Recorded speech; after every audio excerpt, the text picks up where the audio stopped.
jacked up review show. It's a jacked up review show. Jacked up review show. It's the jacked up review show.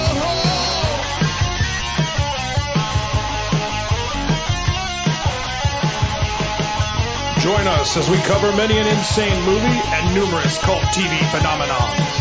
Are you ready to get jacked up? Are you with us? Then listen on. Listener discretion is advised. It's a jacked up review show. It's a jacked up review show. Jacked up review show.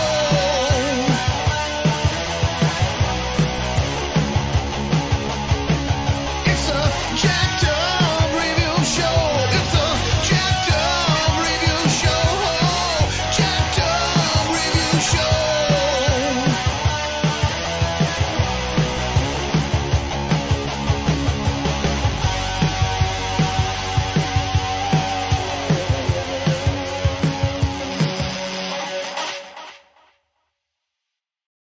I'm here with another special episode. Anthony Francis and I just always had some free time on every Monday, and we were just thinking, shit, what's a special episode I could do? I always have literally a backlog of stuff I've been planning for a while, and when I'm ready, I bring it up. And it's like, you know what? We love Inside the Actors Studio. We do. It only ran for 23 years. Inside the Actors Studio was since early 90s, hosted by one of the deans, James Lipton, and it's The been great James spoofed. Lipton. Died Yeah. at 93. Yeah, died this year. Couldn't believe it. And it for 23 years, it's been on again, off again. Was shown on Universal's Bravo network. Is now currently shown on Ovation with different guests and different actors on occasion. And it's been very inspirational. The theme song, I think, can still buy on iTunes. It was one of the very few episodes commercially available, but it's been pretty inspiring because it's not just famous people talking about how they made it. It's talking about the arts of the craft and how you approach it. And it's gotten awards. It's gotten utter acclaim. It's been spoofed even by Mike Nelson on Mystery Science Theater, Will Ferrell and Inside the Actors Studio, even Zach Galifianakis, who did a porn parody version on part of his comedy tour. It's just one of those, everybody's made fun of it or referenced it, you know.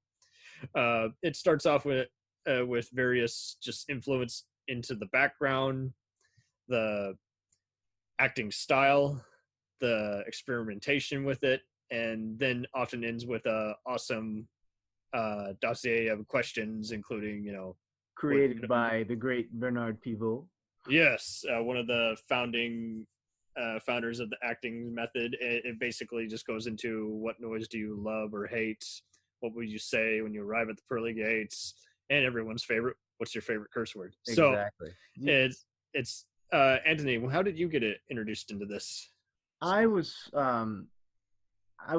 had heard about the new Bravo network, and my dad told me, and it was, you know, they show and this is a direct quote from my dad. They seem to show a lot of ballet, but he said they also show this and this. They show plays. They show old movies. Remember, it's making me sad for what Bravo used to be already.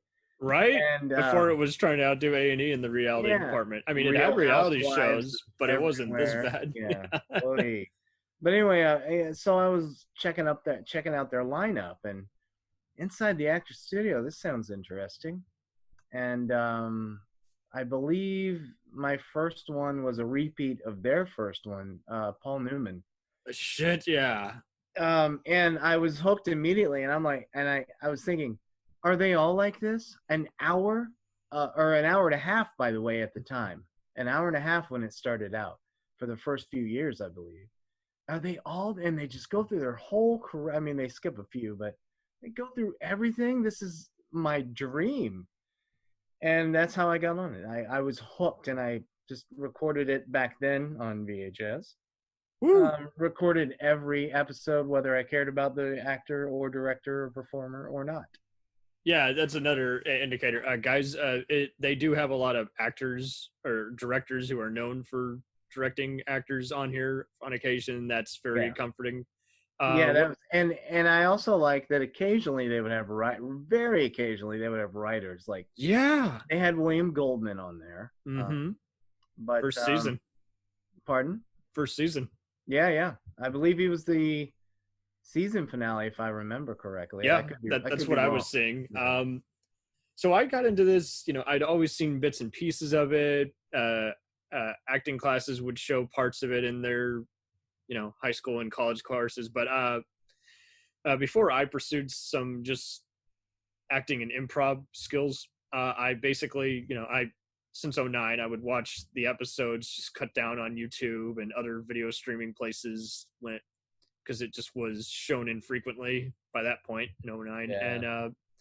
And it was very comforting. We're going to go really fast, go through most of our favorites. I'll let you go first. And then much like TED Talks, we'll talk about our favorites and least favorites. But we'll start with the good. We'll start with the good first. The good, very quickly, one of mine, and yes, I am biased because he's my personal favorite actor, Sean Penn. My favorite living actor, I should say. Sean Penn's was at the same time, it was really great because my God, he doesn't talk too much.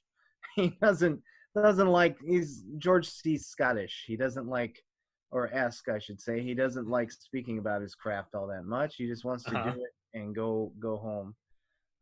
But he was really informative on Stella Adler and and Brando and watching De Niro and Pacino in their heyday and what brought him to acting. And that was, even though it was at that point being a fan, I knew as much as I could about him. It was all kind of I know. I know. But it was great to hear him say it and to hear him be so welcome to the questions. And he was self-deprecating a couple of times, and that will come up again in another one of my favorite episodes. But he was just so open and you could tell he felt so comfortable. And when you think Sean Penn, you don't think anything I just said. And he could have probably gone on for a couple more hours. And then he has my favorite answer to the what's your favorite curse word question. And he said he heard somebody one time insult a guy and he thought it was the most awful insult he had ever heard. He said, "You dentist." And it was weird. And there was an uncomfortable laugh from the audience, like, wait, is he serious? But he had a big smile on his face, which you don't always see with Sean Penn. Yeah. And he laughed and he was having a good time. And I love that answer. And again, I'm trying to be, I could wax poetic on that episode alone for an hour, but trying to, cram it all in here. But that's just one of my favorite episodes. It's wonderful to see him relax like that. And that speaks to James Lipton. Every actor you can think of who's been on that show, who is famously elusive, famously clammed up, by 15 minutes in, they're talking, including De Niro and his. They're just talking. Yeah, I can't recall seeing that episode, but that is so true. This is what brings out the best in this show is when, long story short, they focus, it's just like any improv theater class. There are no wrong answers. There is, that is you. I'm going to interpret what you interpret of that. It's not just people being crazy. So glad to be here. Yeah. So what was it like working with Clooney? Tell me all about it. None of that crap. Got to have some sex stories, yeah. Yeah. It is awesome when they often have their significant other in the audience. That's often pretty cool. That is. Since we're going early, one that really does stand out at me, since it was just so hard for me to find earlier episodes. And yes, the Paul Newman episode you mentioned is great because it's very, it's slow, but very showing on how an actor is unsure of what their audience wants to see them as versus what they're comfortable playing. And also, real quick, not to interrupt you, but the Newman episode is also good for seeing an actor unsure of themselves. Yeah, He said he wasn't he to hear him talk about every role, he was unsure every time he went for something, even late into his career. reinforces how it's like no one is sure of what the final product is. Even the control Exactly. freaks, even the ones who are producers, you have to basically gamble. And that's from season one. It was the very first episode, and it was also fun just seeing Lipton because he's not really as recognizable. He doesn't have the glasses or the mustache. But Yeah, for season two, I got to pick out the Christopher Walken episode. And again, that's a good one. everyone's That's got a good. different take on the actor, but he shows how he embraces his oddball nature. The audience is both laughing with him and at times unintentionally, but it ends even with him dancing, and it just shows you That's fantastic. fear is your friend. Just go and do it, and it was very captivating. Yeah, that was and another thing I mentioned on Sean Penn, same with Walken. He smiled a lot during that episode. Yeah, he is honored to even be asked. He never thought he would be up here. No one plans for fame. Right. You do, but you don't. You never know where it's going to actually take you. You might be famous for the wrong thing. And there's an actor, who's been in everything. And it was just it was very well researched with his background and how it played into his on-screen persona and future offers. So that, that's the whole point of the show. Yeah. How did you start? Where are you now? And that's pretty much when we get to the the lesser or weaker episodes. That's where we're going to go with this, guys. It's just like a TED talk. And we just felt like there wasn't any structure. The questions were weak. The career was skipped over in favor of just only talking about their Emmy or recent award nom. Right.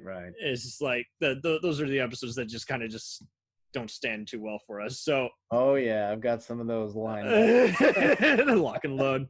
I was gonna say I just put them in the clip. You're right. Oh, well, speaking of clip, my computer was just on the verge of crashing, but at one point I was so tempted to do a compilation of everybody's favorite curse word, but I just figured, fuck it. I don't have time. That'd be an undertaking, but that would be a really cool comp.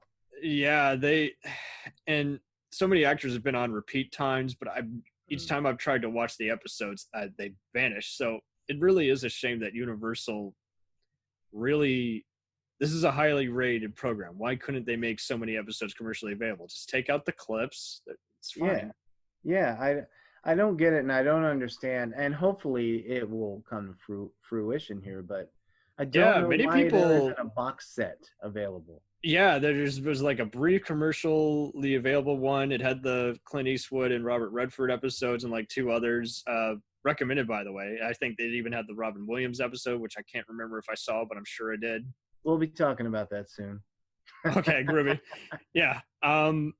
Those are all we're seeing, just showing how people basically put in their social material, get acceptance from an audience or don't, and just keep observing other people and become comfortable as a result. Those are we're seeing. Exactly.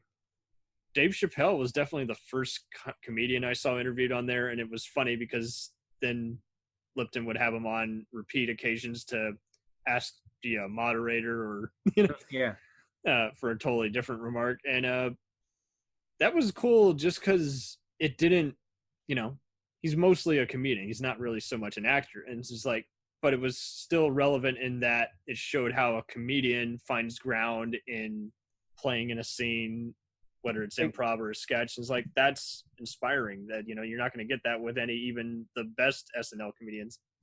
Exactly. And you hit on a point that something I feel about that show, and I'm wrong every time. I always roll my eyes, like even Robin Williams when he was on there, and he's an actor. Right. And then Dave Chappelle, they had Roseanne, Billy Joel. I vaguely recall Roseanne, but I think, wasn't he? No, he wasn't on the same episode as John Goodman, but I vaguely recall seeing that one. But yeah. But Roseanne and like the cast of The Simpsons. Yes, thank you for bringing that up. Yeah, Billy Joel. And every time I see that, I roll my eyes and I say, no, stunt No. casting, Rady's You in it. know, Yeah. one person, no Billy Joels, no singers, no stand-up comedians who've only done a few small parts, you know. But every time, I love the Chappelle episode. I love the Billy Joel episode. And even though I was never a giant fan of Roseanne's stand-up, although I loved her show at the time, Uh-huh. that was a great episode. Everyone I think is not going to be a good episode is a good episode. And there are some that I think that are going to be the best episode I've ever seen are totally dull. Right. Oh man. And it really does show, you know, is like an artist comes from somewhere, and that's what the whole point is. Like, we got to find relatable ground. Yeah, exactly. And yeah, I'm glad you brought up Simpsons, because, you know, that was the same way with Family Guy, Modern Family, Yeah, right. Law and Order cast, where they picked free actors. In this case, Chris Maloney, Patha Markison, and Chris Noth, Will and Grace. Those were all relevant episodes because they just showed how they not only became an unofficial family, but it wasn't just, you know, be cute. You actually got to know more about, I mean, just when they get to their least favorite words, you know, a lot of them would just say, you know, faggot is my least favorite word, or, you know, just utter slurs. But Right. it wasn't being, you know, a preaching fest. It was just more in that I hate, you know, being a label, because as an actor, my job is to not get typecast, not, you know, be exploitive. And, you know, that was very assuring. And the Simpsons guys were especially cool because, you know, they would, you know, Lipton would have them say, what does your character say to that? Yeah. What do you say to it? It's like, and that was cool to see them not only get into character, but this reimburses what all of us are taught in any kind of film or theater or acting school. You have the character backstory. Yeah. That's why actors are so good, because regardless of the material telling them what's up or not, they have to do the effort to say, well, in my mind, this is what's what, regardless of the amount of rewrites and reshoots of this project. And so that it is great that some people in theater classes still show clips from these on YouTube, or, you know, from VHS recordings. Please keep doing that, guys, because this is very beneficial. It's Very much so. And it always ends inspiring, you know. Exactly. And I think every acting class or even directing class should show the final segment of every actor studio where it says, please do that. You know, and lets them speak directly to their craft with the students. And that it's just I'll say most of those are so just, that's the moment I'm waiting for, even over everything else that came before it. And they just speak so openly and honestly, and they're all, each and every one of them are encouraging to the people who stand up and ask those questions. And it's a beautiful thing to see and experience. Thank you. Couldn't say it better myself. Yeah. I recommend the Jeff Daniels episode. And while it's kind of a shame that they weren't talking so much about the newsroom or Speed, it was cool just going for all his other roles, and how one just kind of, you know, for a man with dramatic and comedic appeal, that was very reassuring to show, okay, you're the supporting, you're the main, either way the pressure's on. That was perfect. Yeah, that was a really good episode. I like Jeff Daniels a lot. I think even though he's popular and everybody seems to love him, at the same time, he's an underrated actor as far as what people think he can do. Exactly.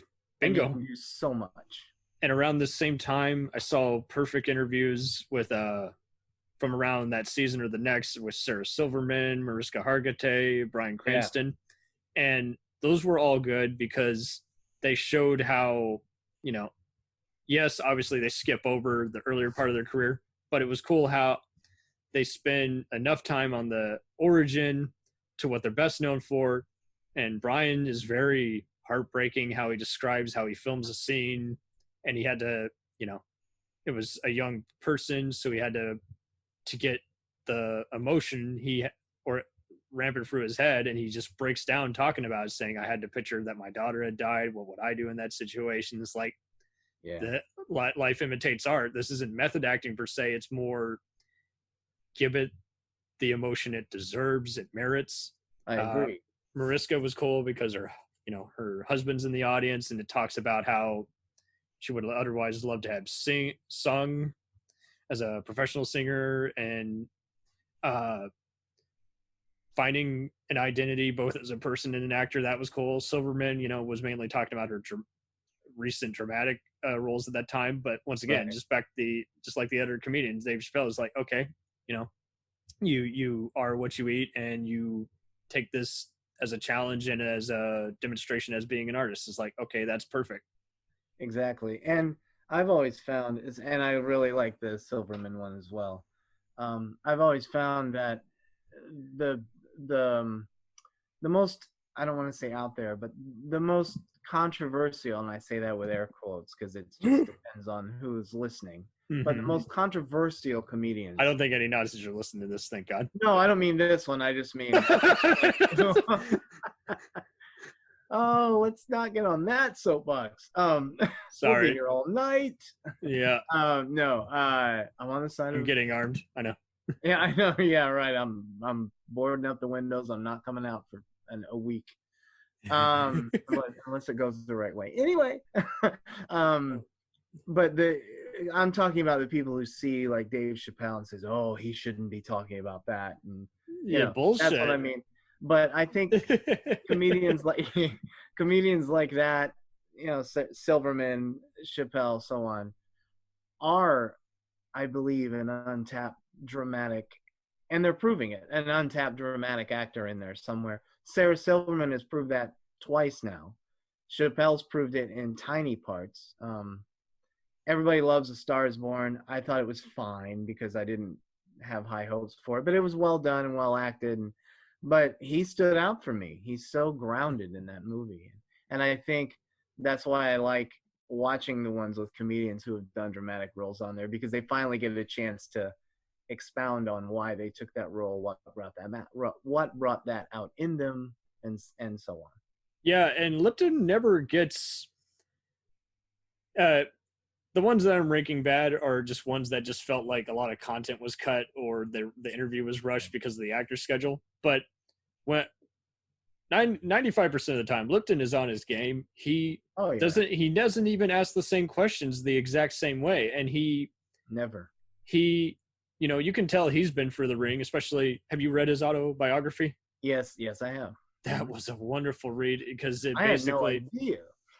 Right. We knew he had been like studying as an actor and everything before just taking it up as a TV host. But I mean, it was so inspiring just in the opening chapter where he just talks about his dad, back in the time when it's considered the equivalent of prostitution during the 40s. His father was like, "You will not do that." And Lipton just putting down his hands as a young kid, just saying, "No, I'm going to do that.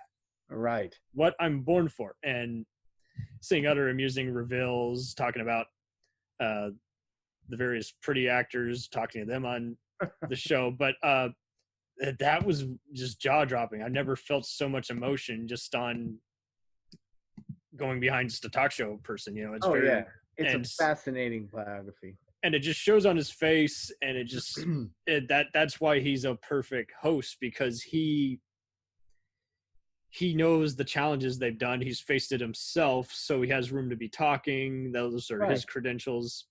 Exactly. He's been there, and he's been there with some of his guests before. Yeah, he's like, yeah, I was there, when you were doing this, yada yada. So, and I like how, and I'm not here to be confrontational, I love it when he will even dare to call them on their bullshit. It wasn't really just about that. With Forrest Whitaker, Stallone, and even Bruce Willis and Al Pacino, he talks about how they essentially what was bigger motivational roles, and they play ball with them. They're like, "Thank you. That's exactly what I meant, but I couldn't express." Right. Yeah, exactly. I'm too laid back.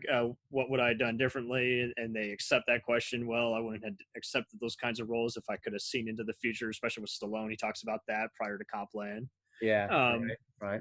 And I love how he brings up some of these actors, at the time, you really didn't have that much information on them. They had wonderful press kits.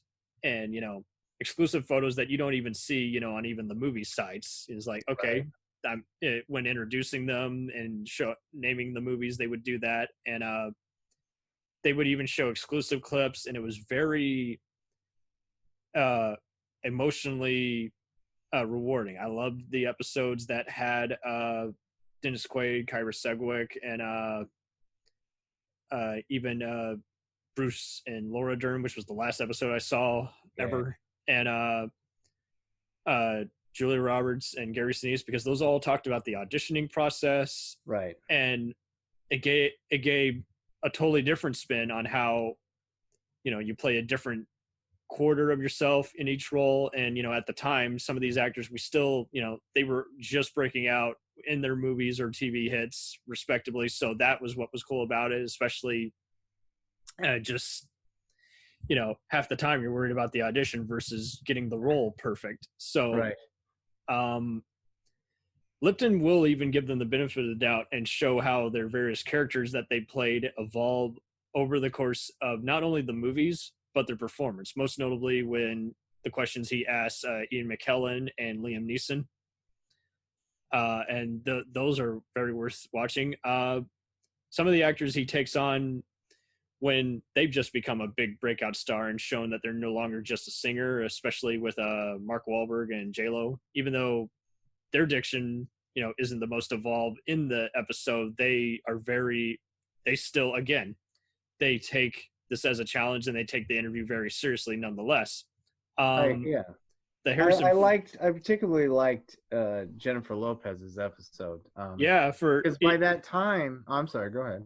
Even though she's kind of just goes, after each sentence, I know, right? Yeah, she, it's still, like you say, it's perfect. It's like, okay, so you didn't just get into this because your agent said, hey, there's extra money to be made. It's like, I can do that. Exactly. But I really liked hers because at that time she had already started becoming J-Lo, the romantic comedy queen, and occasional serious movie. And up to then I had really enjoyed a lot of her performances and films she was in. Selena, U-Turn. I thought Mi Familia. I thought she was a really good actress, and she was growing. And right when she got to a point, it seemed like she stopped. She did a McConaughey. That's Scientology for you. But yeah, she just stopped and started being a rom-com person. So I hope that, never thought I'd say this, I hope that J-Lo returns to fine acting, but I think Parker was a good step in the right direction. That was as close as she got back to out of sight territory. Which one? Parker. Oh yeah, she was very good in that. The film was hit and miss for me, but yeah, the cast was pretty good. Yeah. No, that is perfect, because there are actors who they bring on later, and it's like, shit, I wish they could have done this, before they did that. The interview would be so much different. Or some who I see and I think they're not ready yet. Right? Tom Hanks has been on there multiple times, and each time very about, hey, I lucked out, but I didn't take it for granted. That's exactly. Very good. He's very genuine on there. Yeah, it gets surprisingly deep, and I know. Yeah, and he does. He's another guy who everyone either knows him for the comedic or the dramatic, depending on who you are. And the Spielberg episode, yeah, that's right. Steven Spielberg is on here. Is great. Thank because you. You not only learn more than you have in the previous documentaries, because let's be honest, people, he's always been talked about every. Yeah, who doesn't know everything about old Steve? And it's so outrageous when it's like, is it Laura Linney or one of his other actor buddies who's in the audience, and he's like, no, they're here tonight. So I can't remember who that was. I think it was Laura Linney. I really strongly suspect it was. And it's just so funny when Lipton reveals that, and he's like, no. Yeah. He's been exposing his naked soul to this audience, and a dear acting friend happens to be in the audience chamber. Exactly. No. The Harrison Ford, Michelle Pfeiffer, and Pierce Brosnan episodes I highly recommend, because they all of them. They don't talk about even just their franchises and their other kind of scene-stealing roles. They talk about how they're known for different generations, and how they had to be the bigger man and just say, I would have done that role differently. I don't think that got the fame it deserved. Or very didn't. Quickly, let me get back to Spielberg. He Yeah. has one of my favorite moments from the entire series is when like Lipton kind of leads him that way and brings it out. They're Yes, talking about Close Encounters of the Third Kind. so true. Is And, like and he realizes that the screenplay for that, which Spielberg wrote on his own, the screenplay for that was about his very desire for his parents who were divorced to communicate with one another on a real level. And he ends up, he gets a little teary-eyed and he ends up thanking Lipton for making him see that. So I thought that was a beautiful, beautiful, one of the best moments of the series. that is that's one of the rare moments where it's like the artist realizes they're too smart and they don't even realize it. It's just, and so as a result, it's just their life imitating art again. Is just, this is why this is good. It just is perfectly edited and everything. I love it even too. The interview where he talks to Ethan Hawke, the interview kind of, it's kind of, I wouldn't say it's hit and miss. It just kind of goes through the typical stuff and then gets into the serious stuff when, they talk about, him embracing Richard Linklater in the Before Midnight trilogy. Well, at this time it's just 2 movies, but Yeah, 2 at the time, yeah. When Ethan Hawke kind of doubts himself. He just flat out goes, I could never measure up to Denzel Washington in Training Day, when he was on the nomination. And Lipton's like, that's not true. You did what anyone would do. You held your own. And Hawke is like, is like shitting his pants mentally. He's like, I don't know. I guess he's right. I love the Kiefer Sutherland episode because, at that point he's just on season 3 of the show, 24. And right. But once again, like all these other actors, like the Kyra episode and the Brosnan episode, that showed some rare photos that were really perfect, talked about some lesser seen independent movies that are really good for the right crowd, and especially his brief time directing. But I love how Kiefer at one point just goes, yeah, I just got into it because, I wanted to chase girls. And Lipton, ends the commercial break very awkwardly saying, I'm sure it was more than just that. And Kiefer has like a long face. Oh shit, I've been called on stand. You're right. It's like, but I love that. It's like, fucking bullshit. It was more than that. You wouldn't be doing this for 20 years if it was just that. Right. If that's all it was, you would have been done. So I love it when he calls him in that corner and then they play hardball. It's like, oh, this guy is not letting me go. This is not extra or some other stupid talk show. It's like, no, that's true. Yeah. Exactly. I love the same thing, just a little different on the Billy Bob Thornton episode. Yes. He says, he talks about his body of work right when they get to his questionable movie roles, chasing women. Yeah, it's the same exact thing. No, it wasn't just that. That was you. Exactly.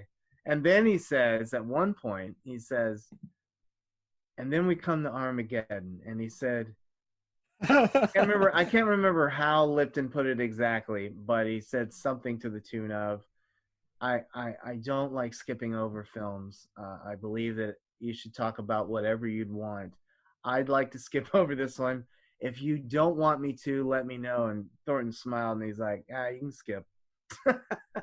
Something to that nature. I love that. Yeah, if Thornton says nowadays in a recent interview where they were talking about Michael Bay that people, he's from Texas, people legit love him just for that movie. So it's definitely a good example of, in the J-Lo intro was a perfect example. Is like they name a few movies like definitely not good for anyone's work, but not bad in it. So it was definitely, there are multiple times where they don't strategically, they do basically play a compromise. Okay, we're going to ask you less about this because we got limited time and we got to just focus on what makes you as a person versus what everyone else knows you for. With Pacino, we're not going to talk about author for very long. Or Dick Tracy for that matter. So I'm going to skip over to what were the weaker or just flat out just not very good episodes. Real quick, I just want to one more very wonderful, genuine moment. Spike Lee I can't on remember his if I saw episode. that. What's that? I can't remember if I saw that. Yeah. I probably didn't. There's one disappointing thing, and then I have the good thing about it. But it's a great episode. They talked about his whole career, And the bad thing is, I don't know if it was time or he didn't want to do it or whatever. He But said, "Fuck that, no way." there were no, but there was no final questions. He didn't do the final questions. I don't think. That's right. That happens at spare times. And I Yeah. blame the commercials for this too, because the commercials are just as bad as other USA Network and Sci-Fi Channel. They play the same thing each commercial break. Is like, guys, you are over advertising it. But yeah, some of the time, I don't know if they just had a dispute with an actor, what happened. But building off of that, the episode with Samuel L. Jackson is excellent. It's filmed almost around the same time as the Bruce Willis or Julia Roberts ones. I'm taking a point off because they don't ask him his favorite curse word. What the fuck was that? Yeah, that was the studio moment to ask that question. It was 2002-ish. Yeah, it was like that. It was implemented by then. So yeah, he was known for it. It's his word by then. Yeah. I agree. How can you not? Can you not? And I know he says, "Oh, I don't really curse in real life." It's like bullshit. Everybody curses in real life. Yeah. And if George Lopez says at your AFI meeting that, he was at a golf charity because that's what he typically does, and his favorite phrase was "motherfucker, we won." It's like, yeah, okay, exactly. Real quick, I'm sorry. Go ahead. On the Spike Lee thing, one of my favorite genuine moments is when they get to talking about Malcolm X and how Warner Brothers pulled his funding when he's not done. And he's beside himself. He's making the movie of his career for him, and he couldn't finish it. And he started reaching out to people. And as he's talking, Bill Cosby wrote a check, Janet Jackson wrote a check, Oprah wrote a check, and he starts crying, and it's a beautiful moment, and it's so genuine. And then, because he's Spike Lee and he's the man, he ends that. You're like, oh, we've never seen all those people who think Spike is just a loudmouth and doesn't. He's a hard ass. Yeah, it's like, no. He's moved by what these people. You get him in the corner, he will flat out just be like, "Come on, man, I'm here to make a movie with a message." Exactly, and he's got tears and just running down his face, and he's leaned forward and he's looking down, and then he breaks, and then he says, "And Kobe wrote a check." And then Michael Jordan saw how much Kobe wrote, and then Michael Jordan wrote a check, and he laughed. Yeah, it goes in steps. Yeah, I love that. That's just such a real moment. And there's many throughout the series, and it's just so precious when you catch those. So true. The Burt Reynolds episode. It's pretty ho-hum narrative, but I love at the end how he gets into a fake fight scene and slap on the cheek with one person. That's really, it's worth seeing for that. It's watchable, but disappointing compared to where it could have gone. It is, and also, wasn't that the one where George Hamilton was with him? I think so. And Hamilton, I just saw it recently, and I barely remember it. So that's. I like George Hamilton. I mean, he's fine. He's George Hamilton. But he's such a kiss ass, and he says, he's in the audience, and he takes the mic. They introduce him, and he takes the mic, and he's everything's just the greatest thing in the world here, and this and that, and he said, with your permission, folks, and he's talking to the students, and I'd like to come here on a weekly basis, not as an observer, but as a student. Because I love that. I'm like, shut up. You've been in this business for all your life. You're 90 years old. You look like you're 40. There should have been a follow-up question saying, so how do you channel your ego? Yeah, exactly. Instead of just letting him play the camera and cut to commercial break. And so I blame the editors. And of course, the Actors Studio never saw him again after that. Yeah. He's like, I want to come back on a weekly basis as a student. And never saw him again. Mm-hmm. The James Gandolfini episode was pretty disappointing to me. It wasn't much. And no offense to him, he was a fine actor, but he didn't have a lot to talk about. He's had memorable moments in some. He's more animated in unrelated interviews, but it's like it was like they totally skipped over all his other roles. It's like, come on, he's worked different times with John Travolta and Delroy Lindo.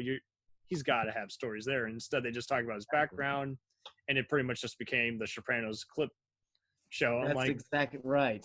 it's like, can you show something else? I mean, Get Shorty, Last Castle, nothing. No, okay.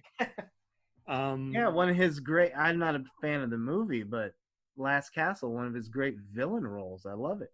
Oh, that's just it. It's like you playing all of these thugs is like, and finally playing a thug with emotion and everything on a A-list TV show. And Lipton is just much like the other guests who I'll talk about. He's clearly too hypnotized by him, and to where it just feels like he just pretty much just said, fuck it, I'm just going to let this interview take its own identity. It's like, no, I think you should ask a little more.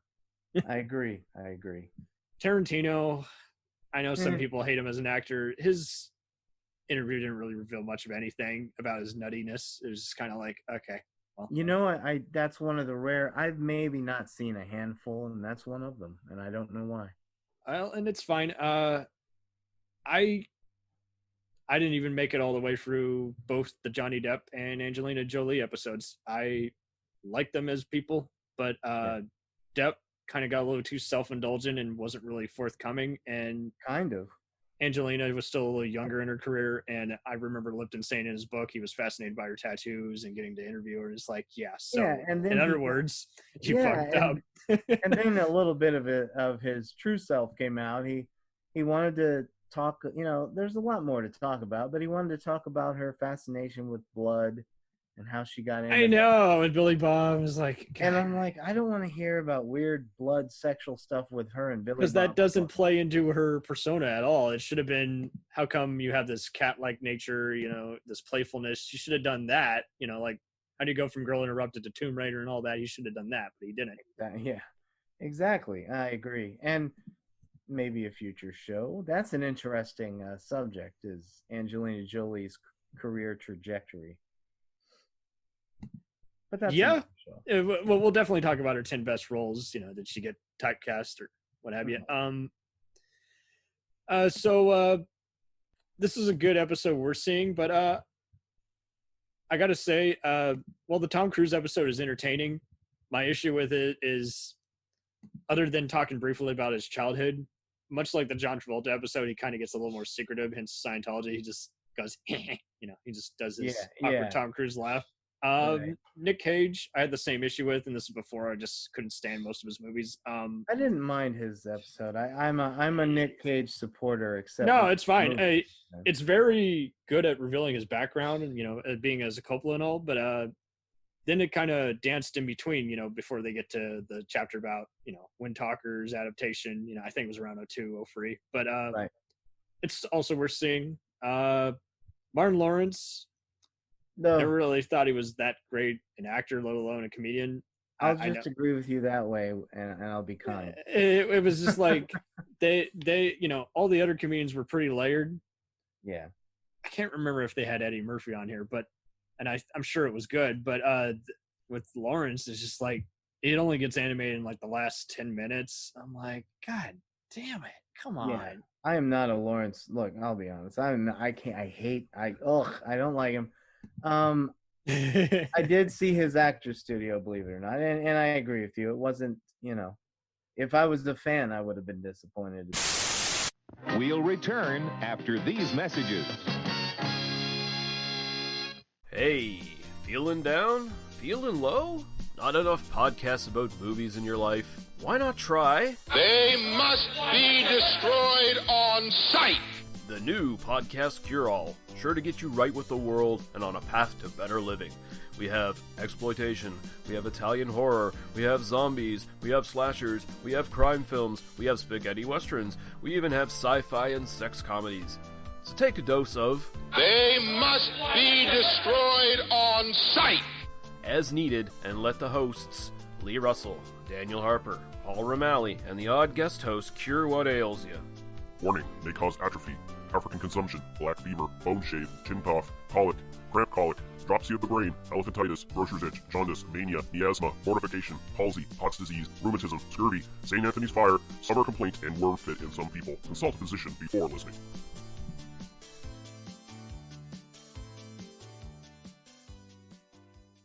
Hey, I heard you like movies. I heard you like to hustle. I heard you like podcasts. Well, guess what? There's a podcast for you out there called The Home Video Hustle. Damn right. Every Friday, we talk about whatever movie PJ picks out the bag. What does that mean? Every Wednesday on our YouTube page, I put a bunch of movies in a bag, and PJ picks one out at random. And then we just watch it. We talk about it for maybe like an hour, hour and a half, 2 hours, whatever we feel like doing, wherever the conversation leads us. But do we actually talk about the movie? Most of the time. Ah.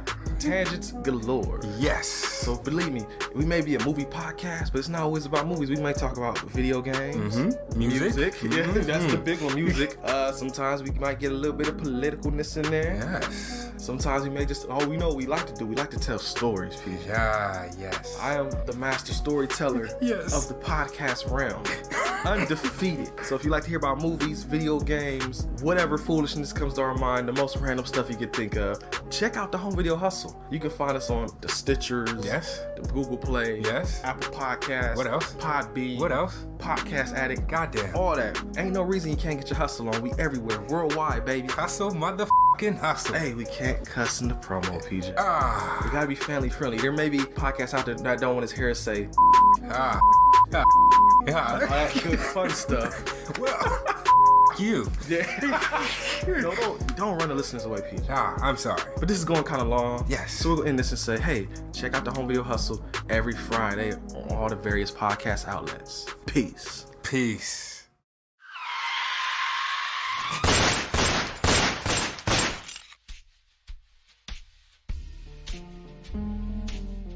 As far back as I can remember, I always wanted to be a gangster. And while Witch didn't make it to the top of the world, he did make the Gangs of Hollywood podcast. So join the gang and enjoy a movie review podcast about movie gangs, gangsters, mobsters, and the mayhem they cause. You can find GOH Podcast on Facebook, Twitter, and Instagram at GOH Pod at www.gohpod.com, as well as your favorite podcast listening app. And remember, say hello to your little friend for me.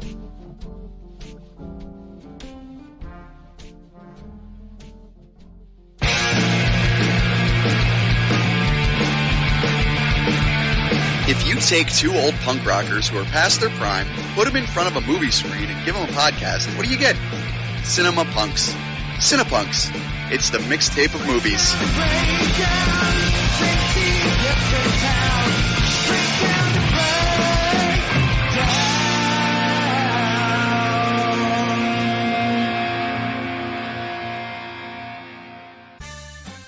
Did you ever see a film at such a young age it left you traumatized with cinematic wounds?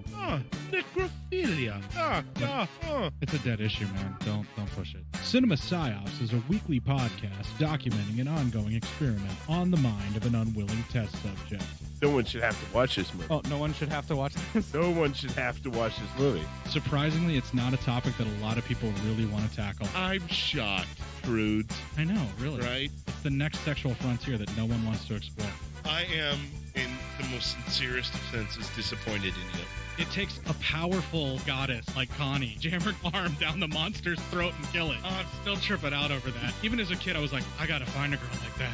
Every week, I get a new look of disappointment that I never thought I could get out of it. Unimaginable. At 12 years old, you should not be watching this movie. Obviously. At 13, you should not be. 14, you shouldn't be. I'm not entirely sure even 17-year-olds should be watching this. Just because you're offended by something doesn't mean that you have the right to demand that it doesn't exist. Watching this film again, I had all of this like little nerd glee with everything that kept little popping history up. popping up Absolutely. at you. So I totally loved this film. Hey, I know why you couldn't see that. It's because your brain's warped from watching this shit at 12 years old. Yeah, this is a rough movie. I told you ahead of time when we were getting ready to do it that it was How going to be a did you rough watch one. this shit at 12? Because physical wounds heal, cinematic ones don't. Listen to Cinema Psyops.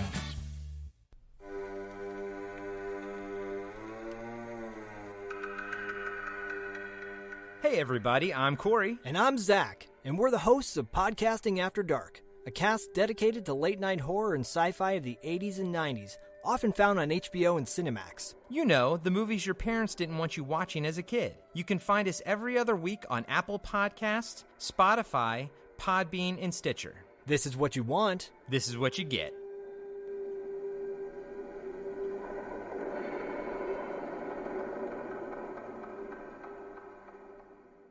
It's time, let's check our cue, baby. Pair it with a couple brews, baby. We love good movies. We love the bad ones too. So we watch them all and pass their lessons on to you. Oh yeah.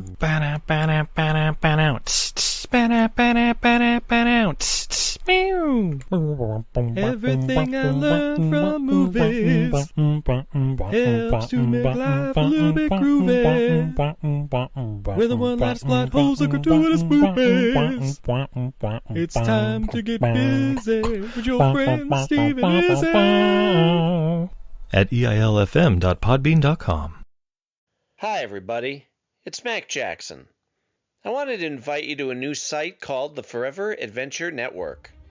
This website has everything: pictures, videos, blogs. There's original music by Harmony Constant, 2 podcasts.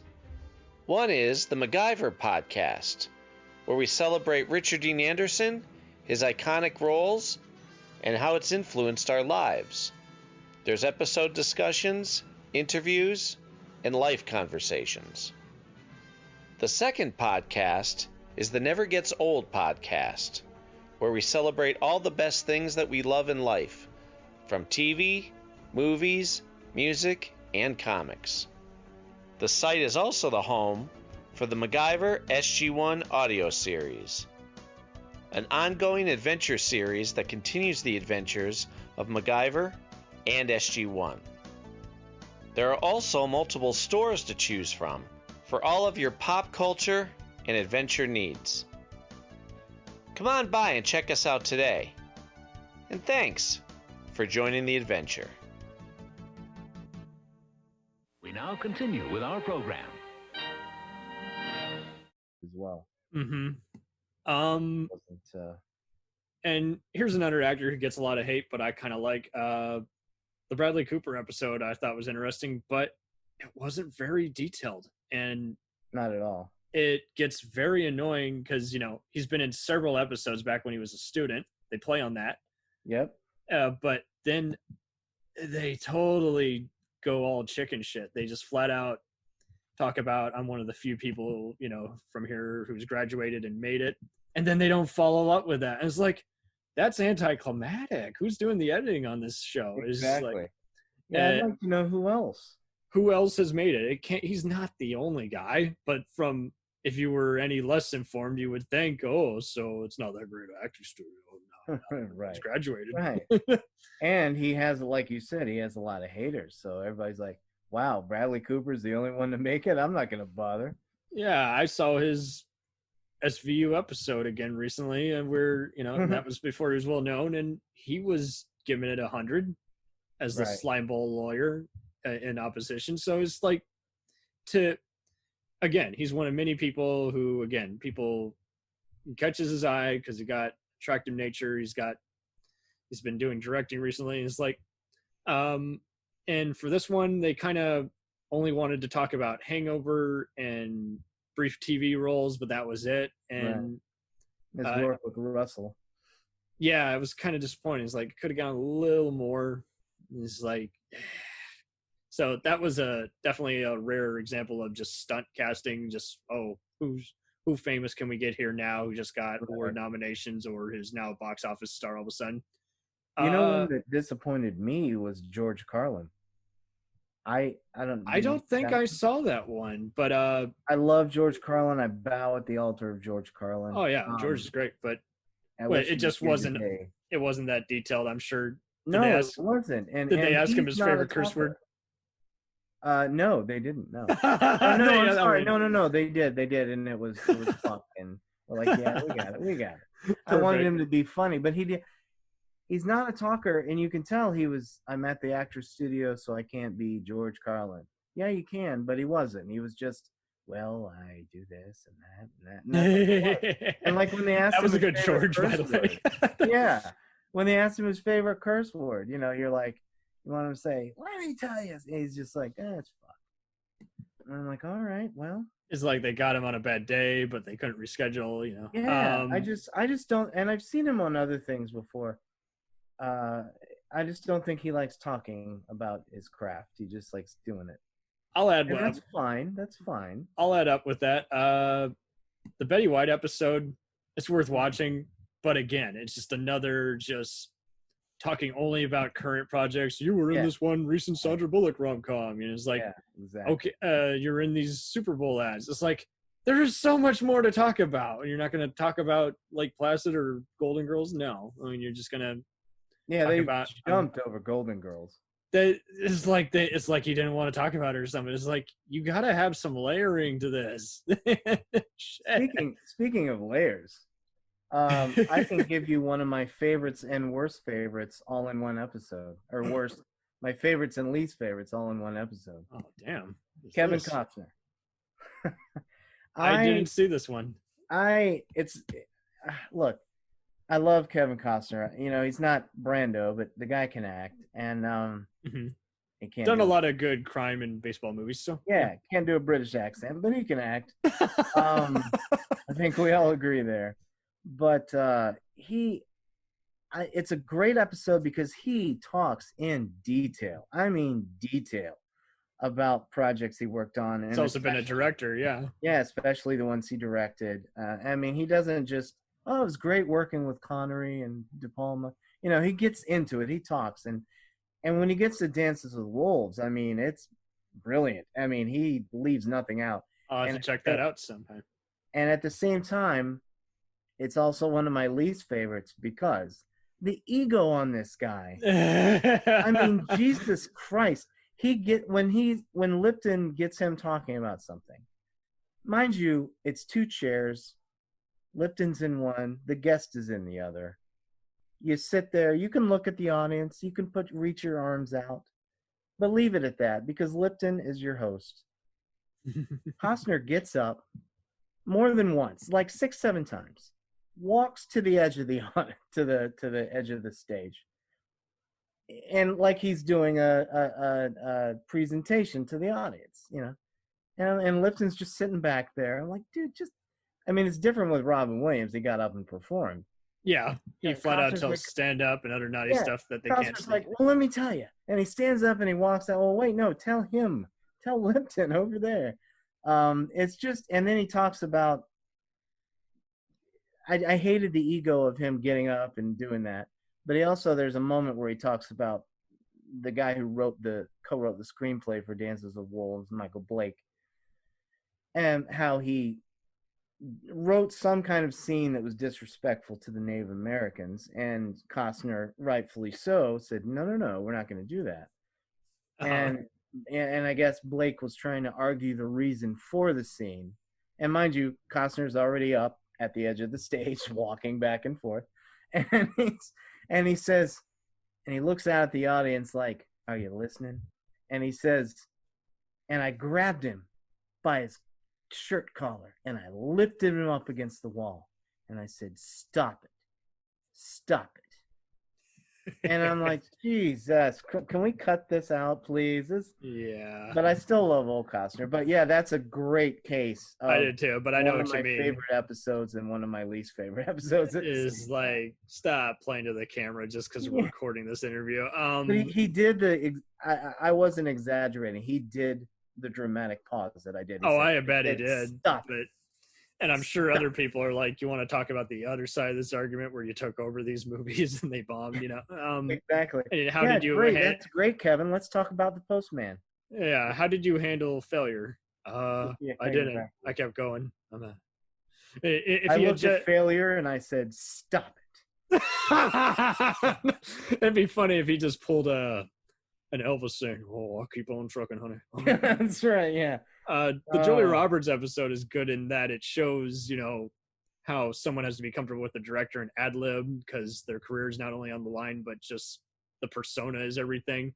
And adding your 2 cents is everything. But yeah, it sounds like this Costner episode just flat out just like it's got relevant info. It's worth a watch. But at the end of the day, it's like it was, again, stroking. Oh, it's an ego trip, you know. And I've met James Cameron. I've never met Costner. I've met Cameron. And Really? let me tell you, that guy has an ego. But Oh, I bet. I'd love to have seen James Cameron on Actors Studio. He was apparently. Oh, did I miss it? Son of a bitch. I did too. I can't recall seeing that at all, and I think it was somewhat recent, but I don't really want to watch it. I don't want to see him just talking Avatar stories. But yeah, yeah. I tried looking for the Sidney Lumet episode, couldn't find it. So it's a good episode. Okay, perfect. Well, that's like season 1, so I'm like, you know what I love about him is Lumet, actor's director. That, yeah. Well, you know what I love about him, number 672. He's one of the best who ever did it. He's the best actor's director whose name is an Ilya Kazan ever. Yeah. And I just love, he spends most of it with his arms folded, you know. It's like he's at home. And I know I've said this on a few, like how relaxed Sean Penn was, but there's no pretentiousness. There's no, you know, he's like, his arms are folded. It's like you walked in and, hey, Grandpa, tell me about when you made that movie with, you know, and he's just, well, let me tell you, we just went to the blah and we did the blah. And every word he says, you're just hanging on every word because it's amazing. I love Lumet's episode. Yes, that's a fantastic one. I will be sure to check it down next time it comes up. Have you seen either William Dafoe episode? Yes, I love remember when he gets ready to ask, I think it was in his first one when he asks Dafoe, you know, it's time for the questionnaire. And Dafoe says, okay, wait. And remember, he's got the real long, full hair then. And he shakes his head really fast. He's like, okay, go. Because he didn't want anything prepared. And that's right. That is the only clip I've seen. It was like included in like a montage with music you haven't playing seen over it. Oh, it's a great episode. I wanted to. It kept getting taken down on YouTube and all those places. I'm sure Dafoe's episode is fantastic. I have no doubt. I know he was like back on like in 2018, 2019. So yeah. That's the bad thing. Since about 2010, 2006, 2006, as they say down south. Yeah. The show was shown infrequently and just frequently, and it was only when somebody was promoting something that they were on there, and which I hated that it became that. I mean, the questions were still the same, but yeah, you never knew when it was going to be on. They kept moving the time. Ovation is now showing it now because I guess they own some rights and they were re-airing episodes originally, but it's still a pain in the ass that this show is so beloved and yet the networks don't know what to do with it. Exactly. I mean, yeah, I have a series recording. I had on Ovation when I discovered it was on Ovation. I set it for a series recording, and they showed a few of the first season, and I was so excited. I can't wait. Yeah, remastered, haven't been showed since originally aired. Yeah, and nothing else recorded for like 3 months. Like, what's going on here? And then one will show up. It was the George Clooney episode, which, you know, is fine, but whatever. and then, of course, I think there's 6 of the latest season where an actor or an actress interviews an actor or an actress. So. Right. The Pedro Pascal was in one. And they're still good. The recent ones they got were like people like Alfred Woodard, Viola Davis, Jessica Chastain. So I'm just like, okay, I got to check those out. But yeah. Lupita Nyong'o's is wonderful. That's good because she still hasn't really even built an entire resume yet. So I know. A little soon, I agree. But yeah. That's a good example. Talking about too soon. Brad Pitt was asked, I believe, in 2000 or 99 or something. Yeah, he's a superstar, but he still had. Down. Oh wow! Yeah, he turned it down the first time. He said, "No, I haven't done enough yet. I'm not ready to." You know, he said, "Let me get some more stuff under my belt," and he had done a lot, but he felt he hadn't honed his Had to have craft 2 yet. other magnum opuses. Yeah. Yeah, exactly. But he turned it down, and then they had him on later, which I thought was brilliant. I'm like, yeah, I already, in my ever growing respect for Brad Pitt, that just moved him up the ladder even more. Mm-hmm. I love that he did that. It's like, if we're gonna do an interview, let's do a complete interview. Yeah, like Instead Ben of how's Affleck. it dating, Jennifer Yeah, Aniston. so, wow, Aniston, eh? Yeah. Aniston and Jolie, eh? Well, sucks to be you, doesn't it? Oh, but like Ben Affleck at the time, no, you don't belong there. I'm sorry. I have nothing against Affleck. It was way too soon. I think I remember that. It was like 04. That's when it Yeah. was the Like favorite 4 internet things to punching talk bag. about. Yeah. Oh yeah, that was right when he was in it. And he talked about it. That was right when he was in it. Yeah, it's too soon. I thought when Damon did his, it was too soon. I don't know. I didn't mind the Matt Damon one, but I know what you mean. It was like he still had like lots more to show when he was getting out of spy movie territory, and it's like Yeah, and even Helen Hunt, who that. is an Thank actress- you. is an actress that I like, but she's done maybe 2 good movies, and I like the show she was on, Mad About You, but it was like I think 3 or 4 years after she won her Oscar for As Good as It Gets. They're talking about transfers. Shame. Yeah, right. Hey, I forgot about that. That's great. I'm glad you remember that. But I know what you mean. Yeah, they. But it wasn't enough time. There was. It wasn't that detailed either. It was bothersome. Yeah, it was. Wasn't the best. Another good one for me is I know what I was gonna say. You mentioned Travolta's episode. Yeah. I love that because I never knew it. I love that he came out with that's the wrong choice of words, talking about John Travolta. I love that I love that it was revealed. Dum dum dum. I'm sorry, folks. I love that it was revealed, let me reword, that he his favorite kinds of films were the French New Wave films, and if you remember in his episode, they surprised him. Jean Moreau was in the audience, and they had her stand up and and you could just Travolta was just, it was like he was a 14-year-old girl in the taken front aback row of a Frank Sinatra concert. It was Why didn't you tell me? Yeah. I can't do a Travolta, but yeah. I can't either. Yeah. Oh, it was great. It was great. Oh yeah. But that's better. But it was amazing. Like his idol as far as acting was Jean Moreau, and she had been in all these great French films that he loved, and surprised him with her being there. That was great. I loved it. Very well said. Yeah. So I feel like we pretty much have talked about the best and the worst. It's definitely a show that everybody should look out. If you can find some of those rare DVDs, check them out. Otherwise, the internet's your best bet, because I have to add one worst. Okay. Cameron Diaz. Yeah, that it was kind of like Eddie Murphy's, where it was started out okay, and then it talked only about voice acting. It's like, and forgive me, but I don't think she belonged on the show, but that's not for me to say. Yeah, But she's been pretty good about kind of just supporting roles and just from a comedic standpoint. But like you say, is like A-list, top of the line. It was a stunt. Yeah. To get more ratings. I agree. And she answered everything the same way. And it makes me angry. Go back and watch her episode. Every movie he gets to. So we're moving on to Gangs of New York. And she says, Marty, oh, we're moving on to something about Mary.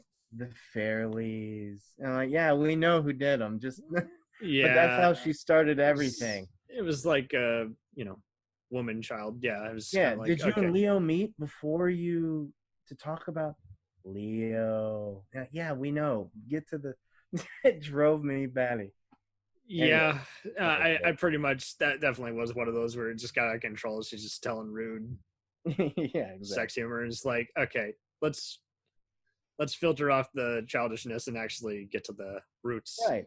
But since that was kind of just that's all that factors in, Exactly. beautiful and immature gets away with it because she's funny, person is like, okay, well, so this And wasn't a very good interview. quickly, yeah, exactly.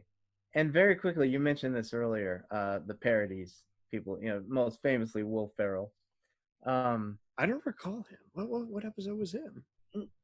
No, Will Ferrell parodying. Oh, yeah. People But making fun of it. and Mike Nelson, who did a weird one on MST. He kept going. You know where he got it from, right? Because he was asked at like at an event about it, and Lipton came out to interview him, and it just stuck with him because Lipton was very serious and Mike was in a smart ass mode like usual.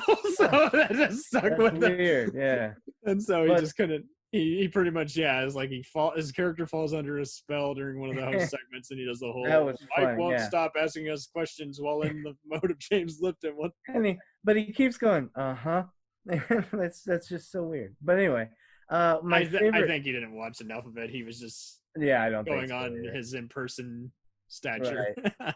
My favorite parody is, of course, Will Ferrell, but it's on one of the Saturday Night Lives where Alec Baldwin hosted. It was that inside the actor studio. Ferrell is Lipton, and Baldwin is Charles Nelson Riley. Do you remember that? I don't, but I know Alec later did actually get interviewed on here in rather recent years. But yeah, this was actually my introduction to the show. I'd heard about it and was like, oh, I better actually check it out. It's an actual thing. Do you know who Charles Nelson Riley was? No, I don't. Oh shit! Well, this isn't gonna play. Hold on. Hopefully, all of you out there, I tell you what, look up Charles Nelson Riley. I'm doing it. And then look up Alec Baldwin doing Charles Nelson Riley. It is perfect.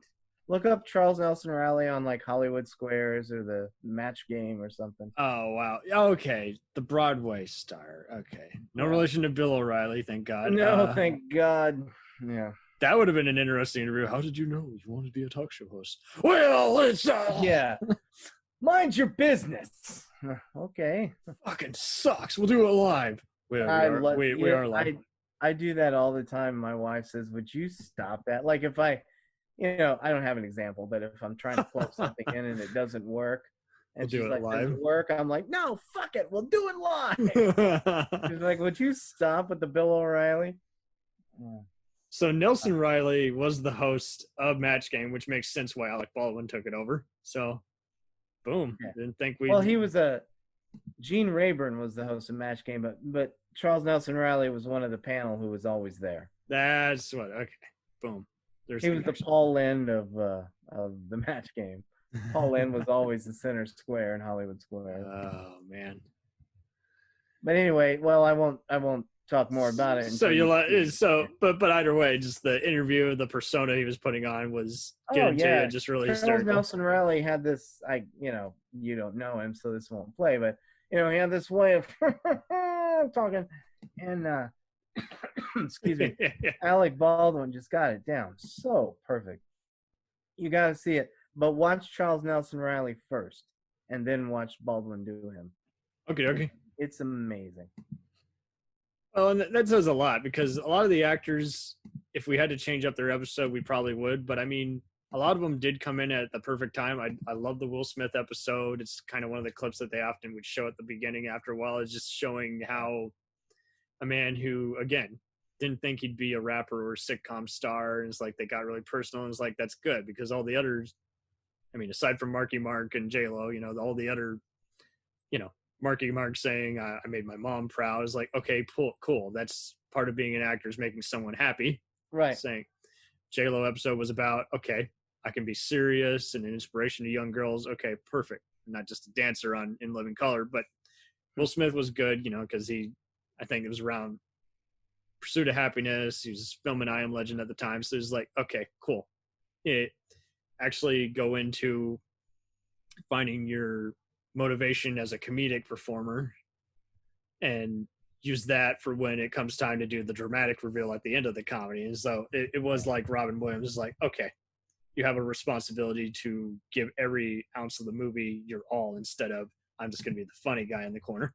Like if they did something like Mike Myers or Dana Carvey, you know, they wouldn't get a regular actual answer. You know? No, you're right. And by the way, Robin Williams, it might not be my favorite, but it's close. It is just, you said you haven't seen it. It is one of, I think I did, but I just don't remember it. It was one of those I was marathoning episodes on YouTube, but I'm sure my sister might have seen it in an acting class. It's definitely one of those. He often, when they were doing it again on the Ovation, they would show clips from it, just showing is like that's the show at its peak best. oh man, I tell you, and it was 2 hours, and they edit the show. Yeah. So I can't imagine how long it was in real life if you were there. But it was a big event. I think they did some extreme like promotion of it. There's like, yeah, you know, this is a can't miss event. You know, we took 2 hours of our time to record one episode. No one else gets this treatment. Right. And to see, I mean, the whole place is just rolling, but Lipton is in tears. It's wonderful to see him laughing. Yeah, not So aside from Chappelle, this is the only time you see him just lose it. He's like, fuck, I can't even answer with a straight face. Now I'm gonna curse. I know, right? Yeah. It's just a wonderful episode, and you know, a lot of people I think walking, they end with him doing kind of a closing act and entertain the audience, but right. by the and end Robin you Williams are does that from the moment it comes out till the moment it's over. Yeah, and I don't mean to sound pussified, but I mean you really at the end it's just so emotional. It's like I just feel like I've seen, you know, larger than life icon. Oh, that's no, not pussified at all. I mean you're just the music is always so well timed often in these moments, except in the episodes that end abruptly, is just seeing someone who came and made it and has a story to back it up. It's not just randomness, but yeah, like you say, is like if you avoid the episodes like Lawrence, Helen Hunt, and Diaz, where it just becomes a matter of see how naughty I can be and be too indulgent, but not talk about the art of the craft. Is like, and just and it's those moments that make it so special. I spoke about Spike Lee and Robin Williams. Now you laugh, but by the end of it, we're sad. I don't think I can watch the episode now because like because when the episode's over, that's like, oh no, it's over. Right. Another one was Gene Hackman. We all have our view of Gene Hackman, and it's a great one talking about his craft. But he talks about, and this is within the first 10 minutes, talks about watching his dad drive away, and he never saw him again until he was an adult. And Hackman breaks. He starts crying. And he's a hard ass, and that's what makes him who he is. I don't think I saw this one, but I think I definitely saw a clip of it, and it's just one of those. It's like, it's just this is the naked self of the person and how they became this hard ass in every role that they're in, and how they embraced said role, and how they couldn't get away from it because it's close to them. Yeah, and he talks about it. He says sorry, and you know, he says these things they stay with you, and you use it in your performance, I guess. And he laughs it off. But it's, for lack of a better way to say it, it was nice to see Gene Hackman break and tear up, and still at the time he was in his 60s when he did the Actors Studio. He's still sad. He still can't talk about his father leaving without crying. It's a beautiful moment. Sad moment, but a beautiful moment. Yeah. Did they ever have Malkovich on here? I know he had his own. I don't believe so. That's probably because he had his own theater system. But it's a I shame love that. Malkovich, but I'm going to start talking like John Locke. Exactly. It's a shame. I would have actually liked to see someone like Peter O'Toole on here, but I don't think he did an episode, which is a shame. He didn't, and let me tell you, even though we're talking about Actors Studio, a quick plug for Peter O'Toole. Everyone listening, get on YouTube. Just type in Peter O'Toole interview. You won't be let down. This man could weave a tale, I tell you. I bet he is already a natural charismatic dude. So yeah. Yeah, he's a wonderful storyteller. Wonderful. And his honorary his Oscar acceptance speech is one of the most beautiful things you'll ever hear. Yeah. Did you ever read that one book about him and some other amusing tales with Oliver Reed? I forget the name. Hellraisers. I think so. I've been meaning to read it. Yeah, I have it. It's Oh, shit. wonderful.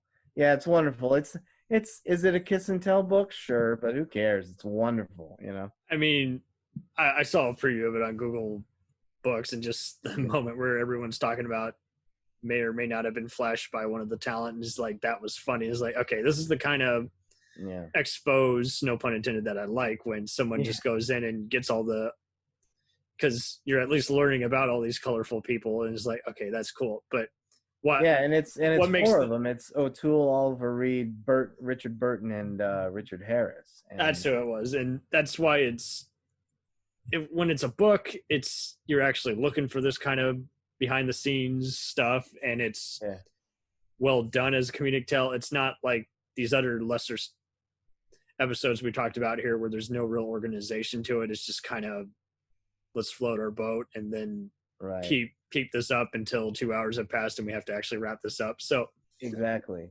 And you know what? I was always wanting to, I hope someday I get to speak and interview Lipton in some capacity.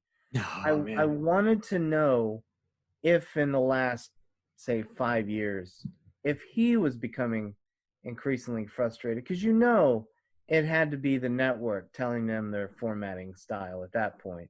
I think so. Because there's no way he would have jumped over certain things of certain people's careers, and no way he would have whittled through a show like that.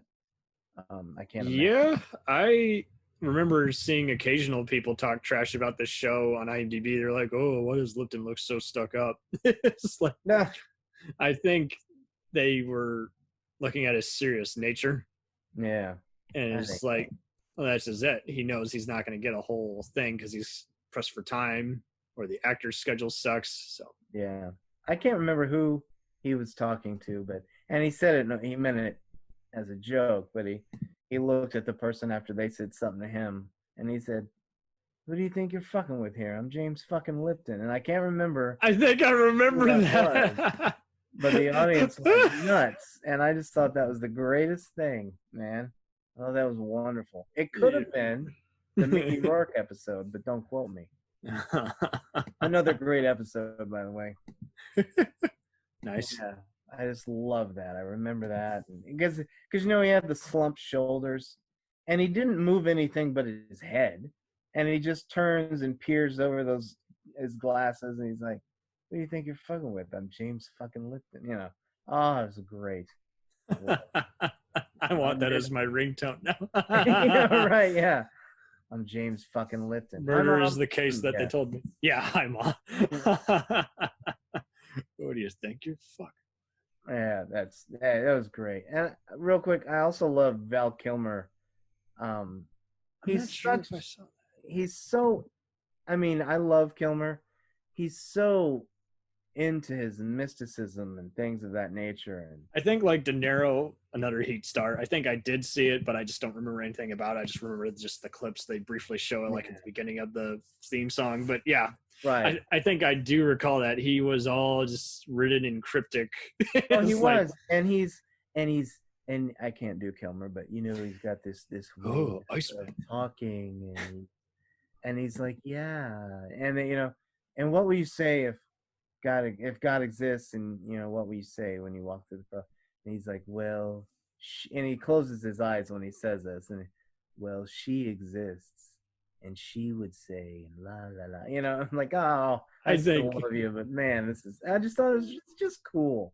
I do recall that. It's like his was like a mix between like David Carradine and Charles Bronson. It was just some weird, some weird mystical ritual he's putting on. Yeah, it could have easily been an act.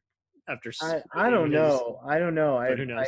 I didn't speak to him, but I saw him speak, and no, I think that's Kilmer, man. He's just he's in the now, And I hope continued healing vibes still Kilmer. Yeah, but, very true. Yeah. No. Okay, well, I'm gonna let you plug the Widescreen podcast that's resurrecting soon. Yes. Hopefully by the end of the year, definitely in January. Widescreen, a film discussion podcast, is coming back. I have some interviews set up. Hopefully one of my first will be with Lynn Shay, the actress. Oh, sweet. Yeah, hopefully. Any chance you can ask her about the Final Wish? Yeah, sure. The Wishmaster inspired movie she was in. Right. She's great in that. Hope to talk. I know. I'm a big fan of her, even before she became a horror icon. Yeah. She was always, hey, I like that lady. She wasn't even a horror icon until 2013, but yeah, it's like, there she is. I know. But since her Insidious fame, I saw a pandemic movie about her called Contagion, no relation to the Soderbergh movie from 2002, and she played.